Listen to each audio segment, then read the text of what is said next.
La chapelle Saint-Julien de Soutron, un sanctuaire au sommet des mystères. Dans les hauteurs sauvages et escarpées de l'Ardèche, là où les vents chantent avec l'écho des siècles, se dresse la chapelle Saint-Julien de Soutron. Perchée à 1209 mètres d'altitude sur le mont Soutron, cette chapelle solitaire offre une vue imprenable sur les vallées environnantes. Elle semble être suspendue entre ciel et terre, un lieu où le temps s'efface et où la foi côtoie le mystère. La région elle-même est empreinte d'histoire. Ancien territoire des Helviens, peuple gaulois, elle a vu les croyances druidiques se mêler aux traditions chrétiennes au fil des siècles. Le mont Soutron, avant d'accueillir la chapelle, était peut-être un lieu sacré païen, un endroit où les peuples anciens rendaient hommage aux forces de la nature. C'est dans ce cadre chargé de spiritualité et de mythes qu'est née une légende qui traverse les âges, celle des trois frères et du feu sacré. Il y a fort longtemps, dans un petit hameau niché au pied du mont Soutron, vivaient trois frères, fils de modestes paysans. Ils étaient inséparables, liés par un amour fraternel profond et une foi inébranlable en Dieu.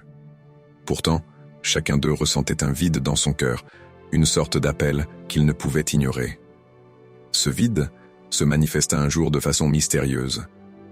Alors qu'ils travaillaient ensemble dans les champs, une lumière éclatante, semblable à un rayon divin, illumina le sommet du mont Soutron. Troublés, les frères s'arrêtèrent pour observer cette lumière qui semblait danser au sommet, comme une flamme tremblante. Ils tombèrent à genoux, priant pour comprendre la signification de cette vision. C'est alors qu'une voix douce mais imposante, venue de nulle part, résonna autour d'eux. « Montez au sommet. Là, vous trouverez votre destinée. Bâtissez un sanctuaire en mon nom, et je vous guiderai. » Les trois frères, convaincus qu'ils venaient de recevoir un message divin, décidèrent de quitter leur foyer et de consacrer leur vie à cette mission sacrée. La montée vers le sommet fut une épreuve en soi.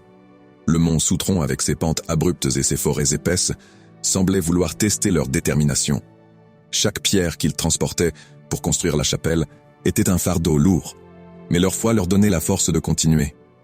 Un soir, alors que les frères s'étaient arrêtés pour se reposer, un orage soudain éclata.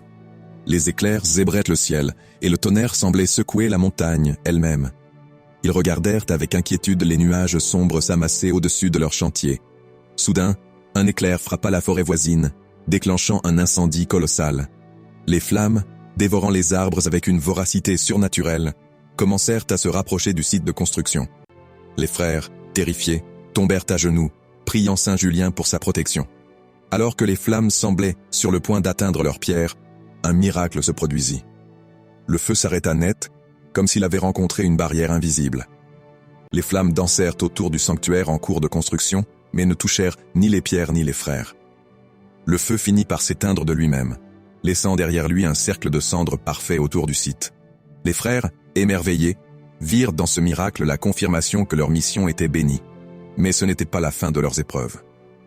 Après cet épisode, les frères continuèrent leur œuvre avec une ferveur renouvelée.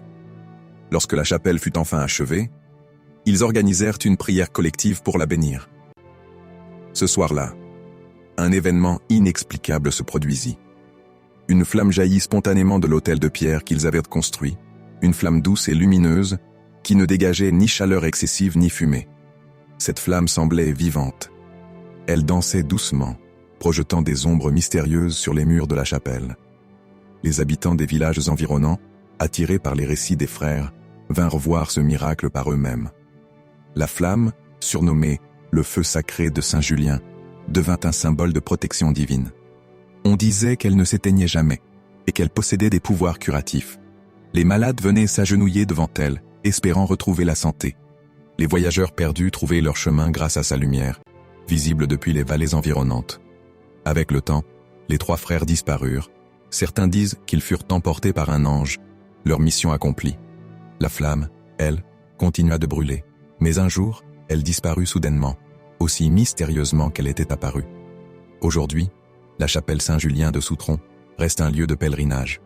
Les visiteurs affirment encore ressentir une présence surnaturelle en son sein, un calme profond et une énergie sacrée. Certains disent de même que, par des nuits particulièrement claires, on peut encore voir une faible lumière danser au sommet du mont Soutron, comme si la flamme sacrée continuait de veiller sur les lieux. Ainsi, la chapelle Saint-Julien de Soutron n'est pas seulement un monument, mais un pont entre le divin et le terrestre. Que l'on soit croyant ou simplement curieux, on ne peut qu'être touché par l'atmosphère mystique qui enveloppe cet endroit. La légende des trois frères et du feu sacré reste gravée dans la mémoire collective, rappelant que, même dans les moments les plus sombres, la foi et l'unité peuvent triompher, guidés par une lumière éternelle.